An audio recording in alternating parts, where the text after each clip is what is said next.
என் முடிவு என்னன்னு கேட்டல, சந்தானம் கிட்ட பேசி அவரை கன்வின்ஸ் பண்ணி நீ வேலைக்கு போறதுக்கு ஓகே வாங்கி வச்சிருக்க. எப்ப என் விருப்பத்துக்கு மதிப்பு கொடுத்து இறங்கி வந்து நான் வேலைக்கு போறதுக்கு சம்மதிச்சிங்களோ அப்பவே முடிவு பண்ணிட்டேன். இனி நீங்களும் பரத்தும் தான் எனக்கு முக்கியம். என்னடா சொல்ற? நான் கல்யாணம் பண்ணிக்கலான்னு முடிவு பண்ணியிருக்கேன்க்கா.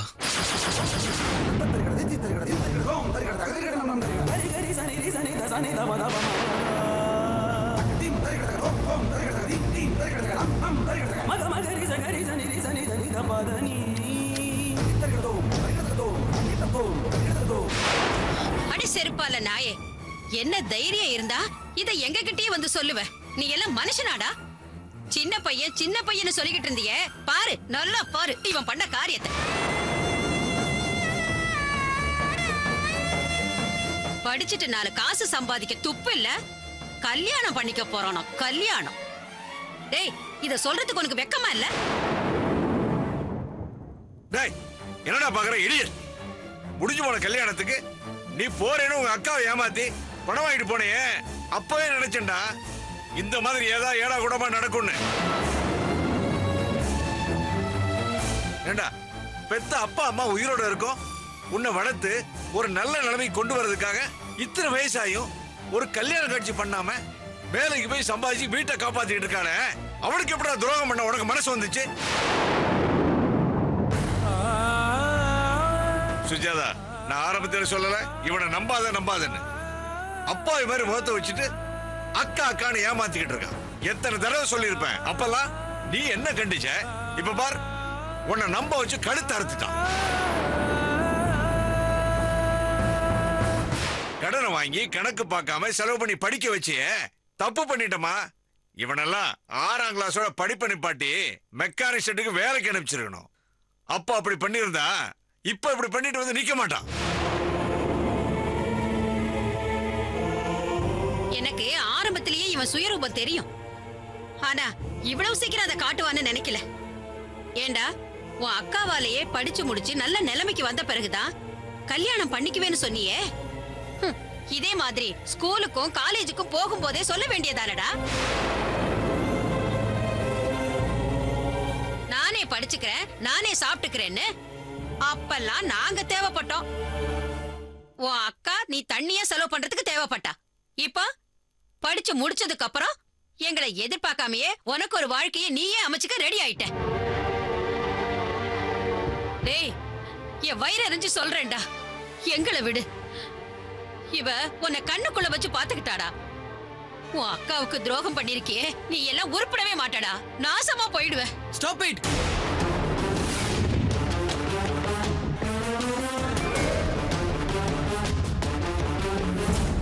இப்படி கத்தி ஆர்ப்பாட்டம் பண்றத நிறுத்துறீங்களா எல்லாரும்? நான் என்ன சொல்லாம கொள்ளாம ராஜி அக்கா மாதிரி வேற யாரையோ கல்யாணம் பண்ணிக்கிட்டு எங்கேயாவது ஓடியா போயிட்டா?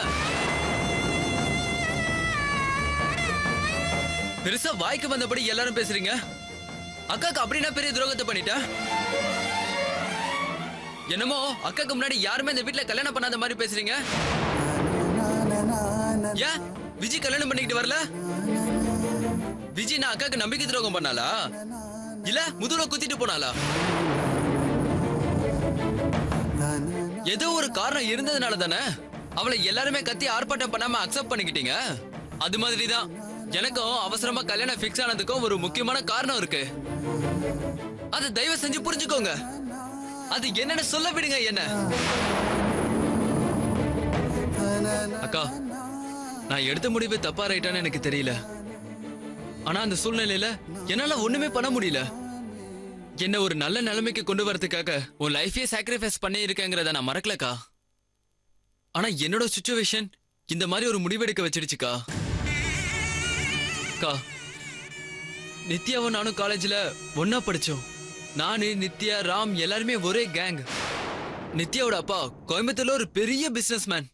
மில்லு, ஸ்கூலு, காலேஜ்னு ஏகப்பட்ட பிசினஸ் பண்ணிட்டு இருக்காரு. கோடிக்கணக்குல சொத்து இருக்கு. ஆனா அவ்வளவு பெரிய பேக்ரவுண்ட்ல இருந்து வந்தாலும் எந்த விதமான பந்தமும் இல்லாம எல்லாரோடையும் ஃப்ரெண்ட்லியாவும் இனிமையாவும் பழகுற நித்யாவோட கேரக்டர் எனக்கு ரொம்ப பிடிச்சிருந்தது. அவளுக்கும் என்ன ரொம்ப பிடிச்சிருந்தது. ஆனா குடும்ப சூழ்நிலை, அவளோட ஸ்டேட்டஸ் எங்களோட விருப்பம் எப்பவுமே நடக்கவே நடக்காதுங்கிறதுனால நான் எப்பவும் மறந்துட்டேன். அவளும் மறந்துட்டா. நித்யாக்கு தான் போன வாரம் கல்யாணம் நடக்கிறதா இருந்துச்சு. ஆனா நித்யாவை கல்யாணம் பண்ணிக்க இருந்த மாப்பிள்ள அன்பார்ச்சுனேட்டா சூசைட் பண்ணிக்கிட்டதுனால கல்யாணம் நின்னு போச்சு. இது நடந்து 2 நாள் கழிச்சு நித்யா எனக்கு ஃபோன் பண்ணி உடனே கோயம்புத்தூருக்கு வர முடியுமான்னு என்ன கேட்டா. என்ன விஷயம் கேட்டதுக்கு நேர்ல சொல்ற வான்னு சொன்னா. அவ இருந்த நிலைமையில எனக்கும் கேட்கணும்னு தோணல. ஆனா அங்க போனதுக்கு அப்புறம் தான் தெரிஞ்சது கல்யாணம் நின்னு போனதுனால அவங்க அம்மாவுக்கு ஹார்ட் அட்டாக் வந்து ரொம்ப சீரியஸா ஹாஸ்பிட்டல்ல அட்மிட் பண்ணிருக்காங்கன்னு தெரிஞ்சது. அடுத்த வாரம் அவங்களுக்கு மேஜர் ஆபரேஷன் பண்ணி ஆகணுமா. ஆபரேஷனுக்கு அப்புறம் தான் உயிரோட இருப்பமா இல்லையாங்கிற பயத்துல அவங்க அம்மா ஆபரேஷனுக்கு முன்னால நித்யாவோட கல்யாணத்தை பார்த்துடணும்னு ஆசைப்பட்டிருக்காங்க. இந்த மாதிரி சந்தர்ப்பத்துல தான் நித்யா அவங்க அப்பா கிட்ட என்னை பத்தி சொல்லியிருக்கா. அவரு என்னை பார்க்கணும்னு சொன்னதுனாலதான் நித்யா எனக்கு ஃபோன் பண்ணி என்னை கூப்பிட்டுருக்கா. அங்க போனதுக்கு அப்புறம் தான் எனக்கு எல்லா விஷயமே தெரிஞ்சது. அவங்க அப்பா நித்யாவை கல்யாணம் பண்ணிக்கிட்டு வீட்டோட மாப்பிள்ளையா இருக்க உனக்கு விருப்பமானு என்கிட்ட கேட்டாரு. என்னால வேற எதுவுமே யோசிக்க முடியல. நித்யாவுக்காக உடனே நான் சரின்னு சொல்லிட்டேன். இப்போ மத்த விஷயங்களை பத்தி பேசுறதுக்காக தான் உங்களை அவங்க வர சொல்லியிருக்காங்க. என்னடா சொன்ன? வீட்டோட மாப்பிள்ளையாவா? டேய், உனக்கே கேவலமா இல்ல சொல்றதுக்கு? அந்த பொண்ணோட அப்பா பெரிய மில்லியனர் இல்ல, அதான் பெட்டா கொடுக்குற மாதிரி உன்னை கூப்பிட்டு இருக்கான். ச்சே, இதெல்லாம் ஒரு பொழப்பாடா? ஏண்டா நேத்து வந்த பொண்ணுக்காக உடனே சரின்னு சொல்லிட்டு வந்து நிக்கிறியே? உன்னை இத்தனை வருஷம் வளர்த்து ஆளாக்கி இருக்காளே, அவகிட்ட ஒரு வார்த்தை கேட்கணும்னு உனக்கு தோணல? நீ எல்லாம் நல்லாவே இருக்க மாட்டடா.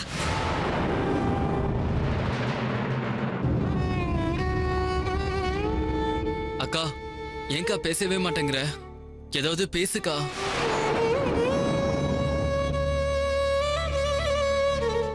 நீ பண்ணது சரின்னு நினைக்கிறியா பிரகாஷ்? ஏங்கா, என் வாழ்க்கையில எனக்கு ஒரு நல்லது நடக்கிறது உனக்கு பிடிக்கலையாக்கா?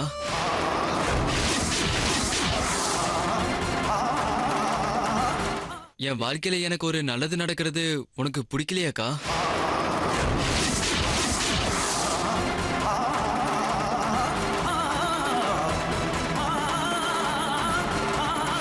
ஏண்டா தெரு பொறுக்கி நாயே, என்ன வார்த்தைடா கேட்ட அவளை பார்த்து? அவ மட்டும் இல்லன்னா இன்னைக்கு நீ ரோட்ல நின்னு பிச்சை எடுத்துக்கிட்டு இருந்திருப்ப, இல்லன்னா செத்தே போயிருப்ப. ஒன்ன வேண்டாமா, அவங்கிட்ட எதுவும் பேசாதீங்க.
என்னமோ அக்காக்கு முன்னாடி யாருமே இந்த வீட்டுல கல்யாணம் பண்ணாத மாதிரி பேசுறீங்க. விஜி கல்யாணம் பண்ணிக்கிட்டு வரல? விஜி நான் அக்காக்கு நம்பிக்கை துரோகம் பண்ணாளா இல்ல முதுகுல குத்திட்டு போனாளா?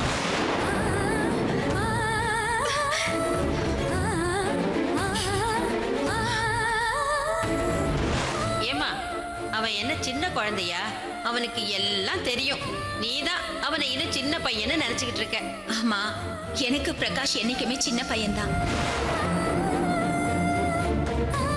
ஏங்கா, என் வாழ்க்கையில எனக்கு ஒரு நல்லது நடக்கிறது உனக்கு பிடிக்கலையாக்கா?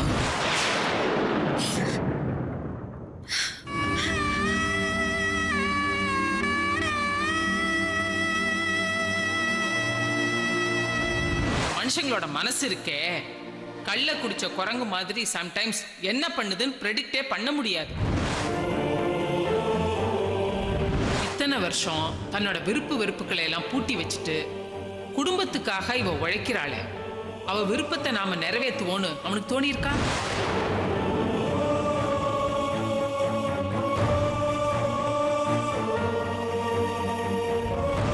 இருந்திருந்தா பிடெக் முடிச்சிட்டு இன்னும்மா வேலைக்கு போகாம இருப்பான்?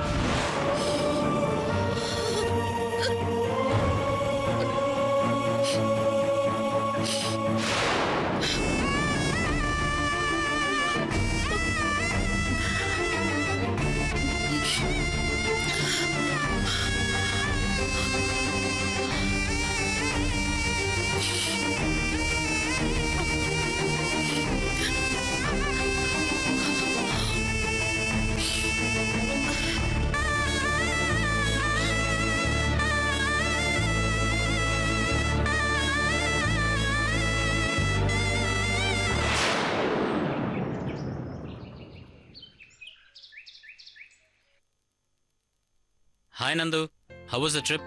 பிஸ்னஸ் மீட்டிங் எல்லாம் நல்லபடியா போச்சா? ஆமா, அங்க ஃபுட் எல்லாம் ஸ்வீட்டா இருக்குமாமே, எப்படி சமாளிச்சீங்க? எல்லாம் நல்லபடியா முடிஞ்சது, எந்த பிரச்சனையும் இல்லை. சந்தியா, லேட் ஆச்சுமா, பேக்கிங் எல்லாம் முடிஞ்சதா? மாப்பிள்ளை வெயிட் பண்ணிட்டு இருக்காரு. ஏதாவது மிஸ் ஆச்சுன்னா பரவாயில்லம்மா, அப்புறமா எடுத்துக்கலாம். நல்ல நேரம் முடியறதுக்குள்ள போகணும்னு சொல்லுவேல்ல, உங்க அத்தை அதெல்லாம் பாப்பாங்கன்னுவியே. என்ன முரளி, இந்த ஒரு வாரத்துல சந்தியா உங்களை படுத்தி எடுத்துட்டா போல இருக்கு. எப்படா இவ்வளவு பேக் பண்ணி அனுப்பலான்னு வெயிட் பண்ணிட்டு இருக்க மாதிரி தெரியுது. நீங்க வேற, நான் அந்த சென்ஸ்ல எல்லாம் சொல்லல. விட்டா எங்க 2 பேருக்குள்ள சண்டை முட்டுருவீங்க போல இருக்கே. ஒரு நிமிஷம். ஓகே, லேடிஸ் கிளம்புறதுக்கு லேட் ஆகும். ஓகே, கூப்பிட்டு வரேன்.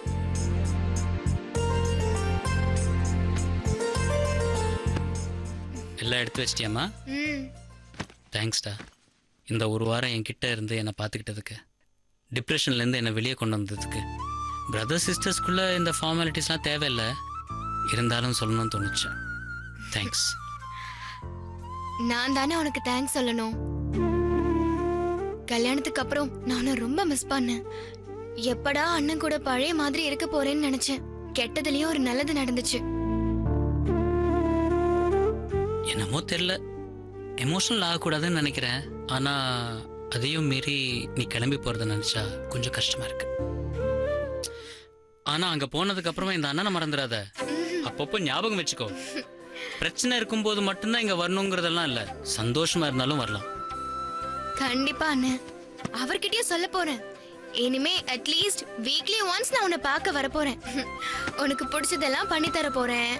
ஆனா அண்ணன், நான் போயிட்டேன்றதுக்காக டெய்லி பண்ணிட்டு இருந்த இந்த ஜாகிங், டயட்டிங் இதெல்லாம் விட்டுற கூடாது. கிச்சன்ல எல்லாத்துக்கும் பேர் எழுதி லிஸ்ட் போட்டு ஸ்டிக் பண்ணிருக்கேன். எஸ்கேப் ஆயிடலாம் நினைச்சிராத. நான் அப்பப்போ வந்து ஸ்டாக் லிஸ்ட் எடுப்பேன். சரியா? ஓகே.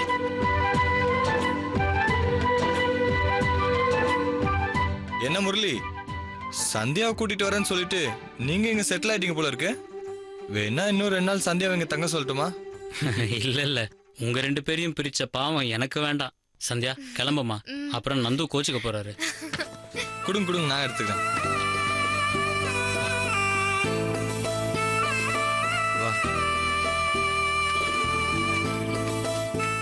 அண்ணா, நேரத்துக்கு சாப்பிடு. ஓகே. உடம்ப பத்திரமா பாத்துக்கோ. நீயும் நந்துவை பாத்துக்கோ. சரிண்ணா, போயிட்டு வரேன். ஓகேடா, பாய். பாய். ஏறு.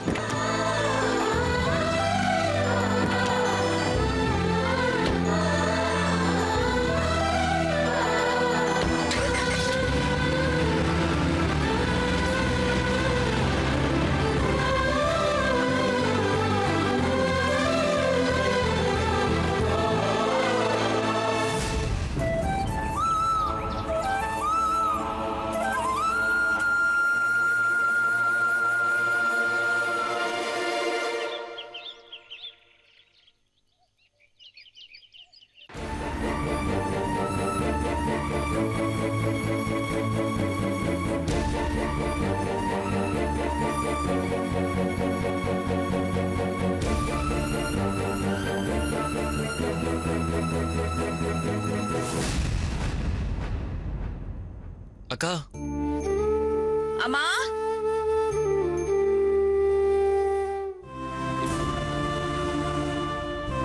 அம்மா,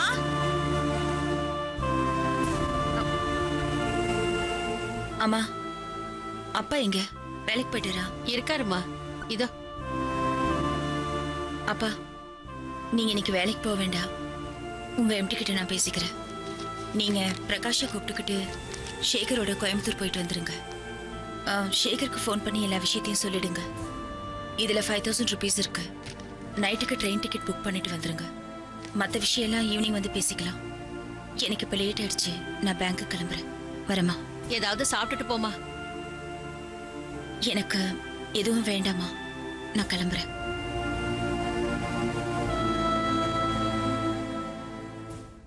பாத்தியாடா, இந்த குடும்பத்துக்காக ராப்பகலா உழைக்கிறவள ஒரு வாய் சாப்பிட கூட விடாம பண்ணிட்டியடா. இனிமே எங்களால என்ன பண்ண முடியும்னு இருமாப்பா நிக்காத. மேல ஒருத்த பாத்துக்கிட்டு இருக்கிறான். அவ படுற வலியும் வேதனையும் உனக்கு வரும்போது படுவல்ல, அப்ப தெரியும்டா. அம்மா,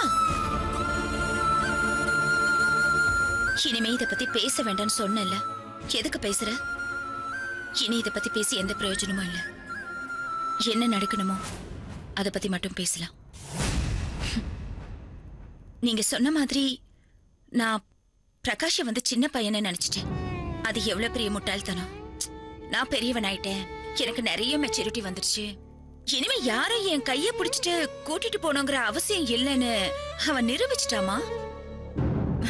குட். என் மனசுக்கு ரொம்ப நிறைவா இருக்குமா.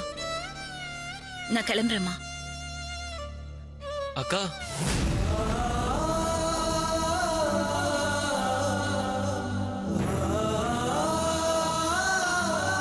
என் மேல வருத்தமா இருக்கன்னு எனக்கு தெரியும். ஆனா வாழ்க்கையில எல்லாருக்கும் அதிர்ஷ்டமும் வாய்ப்பும் எப்பாவது ஒரு தடவை தான் வரும். அதை மிஸ் பண்ணாம புடிச்சுக்கிறது தான் புத்திசாலித்தனம்னு நான் படிச்சிருக்கேன். என் வாழ்க்கையில இத்தனை வருஷத்துல வந்த மிகப்பெரிய ஆப்பர்ச்சுனிட்டியே இதான். உனக்கு தெரியாதது இல்ல, என்னோட சின்ன வயசுல இருந்து இன்னைக்கு வரைக்கும், இந்த நிமிஷம் வரைக்கும் என் வாழ்க்கையில ஒவ்வொரு ஸ்டேஜ்லயும் நான் எதுக்குமே பெருசா ஆசைப்பட்டதே இல்லை.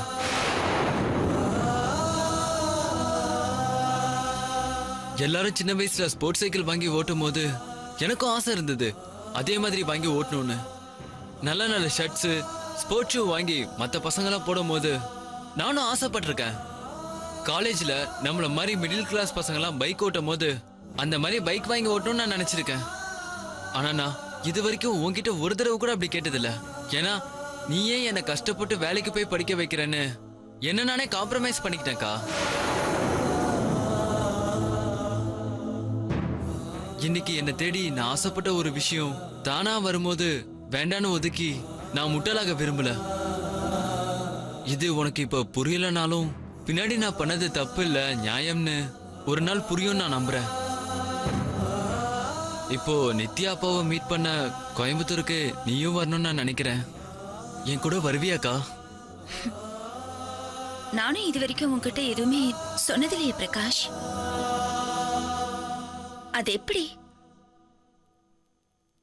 உன்னோட ஆசை, உன்னோட கனவுகள், உன்னோட சந்தோஷம், உன்னோட வாழ்க்கைன்னு எப்பவுமே உன்னை பத்தியே செல்ஃபிஷா யோசிக்கிற? எப்பவாவது மத்தவங்கள பத்தி யோசிச்சிருக்கியா? இதுக்கு முன்னாடி ஒன்னு சொன்னியே, இந்த ஆப்பர்ச்சுனிட்டிஸ் அப்புறம் அதிர்ஷ்டம் இதெல்லாம் வாழ்க்கையில ஒரு வாட்டி தான் வரும், அதை புடிச்சுக்கணும், மிஸ் பண்ண கூடாதுன்னு. அந்த விஷயத்துல நான் ஒரு முட்டாள் தான். நானும் என் வாழ்க்கையில கிடைச்ச வாய்ப்புகள் அப்படியே புடிச்சிட்டு இருந்தேன்னு வச்சுக்கோயேன். நீ இப்போ உன் பேருக்கு பின்னாடி போட்டுட்டு இருக்கிய பிடெக், அத நீ மிஸ் பண்ணிருப்ப. ஆனா எனக்கு இத பத்தி எந்த வருத்தமும் இல்லடா. கடைசியில ஏதோ ஒன்னு கேட்டியே, அவங்கள பாக்குறதுக்கு நானும் வரணும்னு. எதையுமே முடிவு பண்ணாம என்கிட்ட வந்து கேட்டிருந்தீனா இன்னைக்கு நானே முன்ன இருந்து உன் கல்யாணத்தை நடத்தி வச்சிருப்பேன். ஆனா நாங்க யாருமே தேவையில்லைன்னு நீயே முடிவு பண்ணதுக்கு அப்புறம் இனிமே அதுக்கு அவசியமே இல்லை.